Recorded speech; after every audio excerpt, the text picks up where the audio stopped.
What if everything you thought you knew about war was only half the story? We see the images.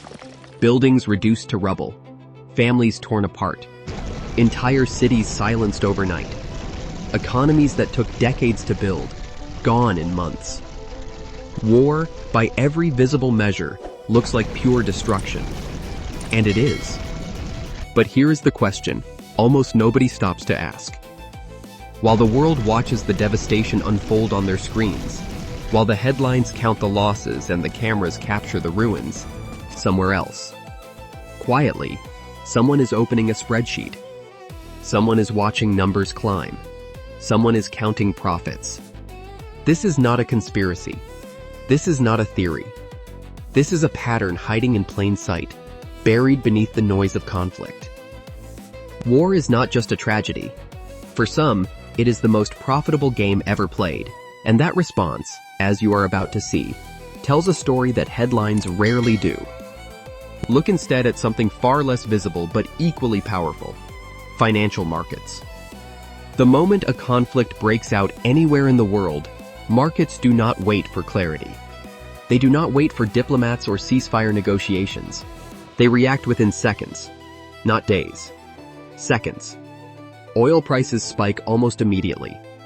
Defense company stocks surge as investors anticipate massive government contracts. Gold prices climb because nervous investors seek something stable, something safe. Meanwhile, currencies of conflict-affected nations weaken while others quietly strengthen. War does not just destroy, it redirects. Because what we are really talking about here goes far beyond stock tickers and oil prices. Modern wars are not just military events. They are massive economic events. The moment a government decides to go to war, the spending begins. Not gradually, immediately. Billions of dollars start moving.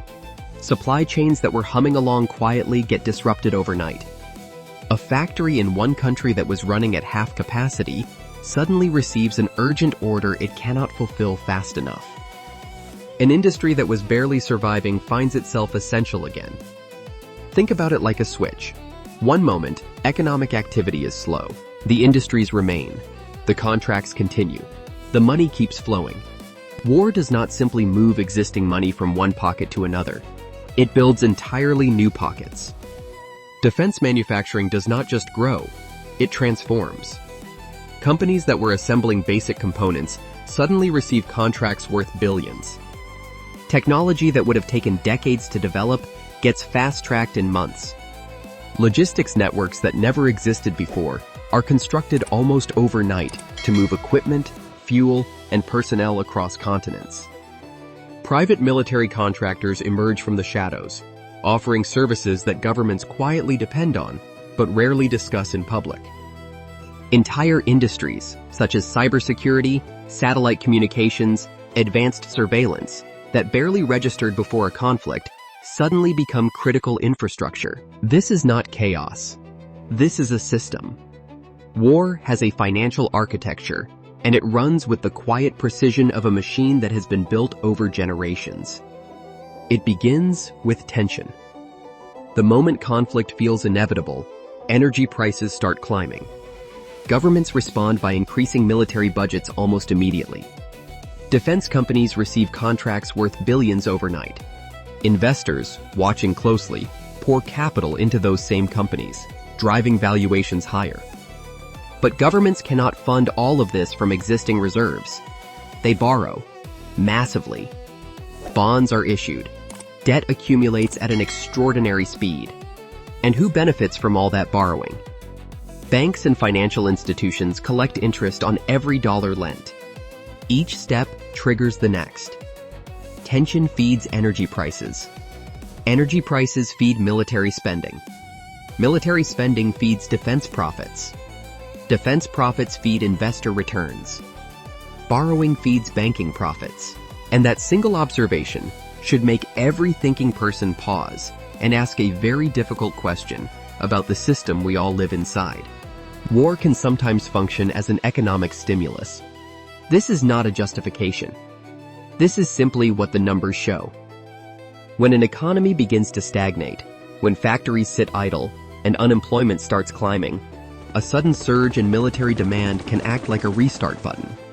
Governments begin placing enormous orders. Factories that were running at half capacity suddenly operate around the clock. Workers who were struggling to find jobs get hired. Wages flow, production accelerates, caused by events happening thousands of miles away. Step away from the contracts and the stock tickers and the government budgets.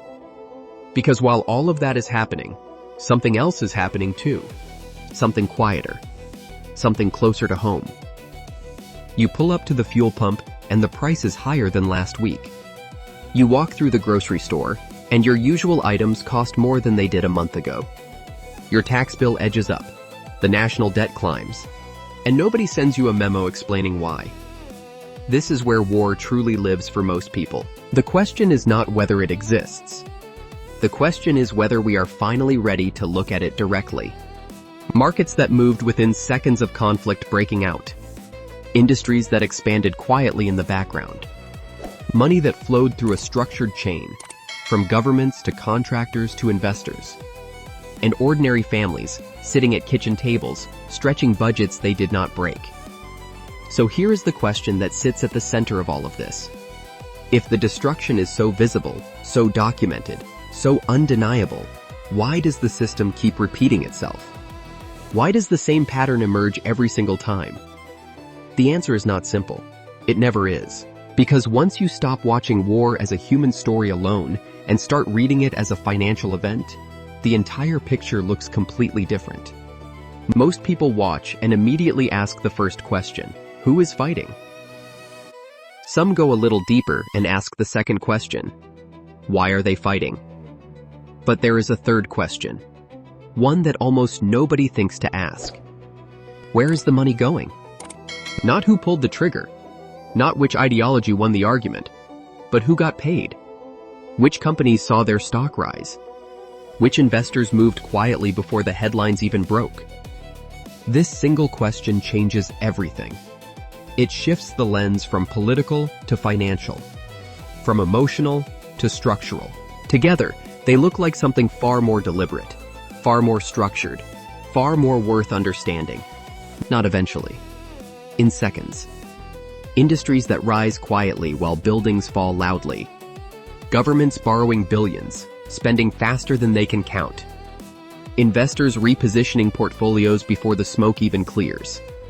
And ordinary people, standing in grocery lines, filling up their tanks, watching their savings stretch thinner, never once handed the full picture. This is the architecture of modern conflict. Not just soldiers and strategy, money, movement, motive.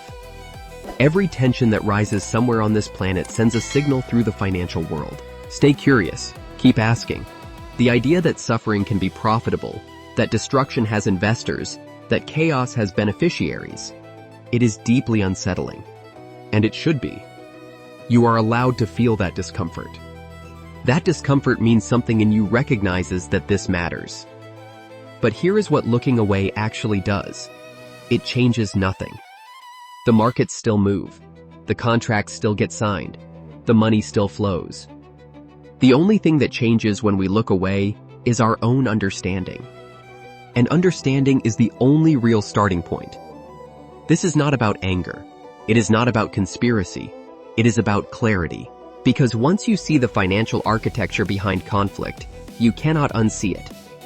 Every headline becomes a different kind of question. Every market movement carries a different kind of meaning. Every war report asks you to look past the smoke and into the ledger. The question is no longer who is fighting. The question is no longer why they are fighting. The only question that truly matters, is where the money is going. And once you start asking that question, you cannot stop. This is Behind the Spends, decoding the systems behind spending.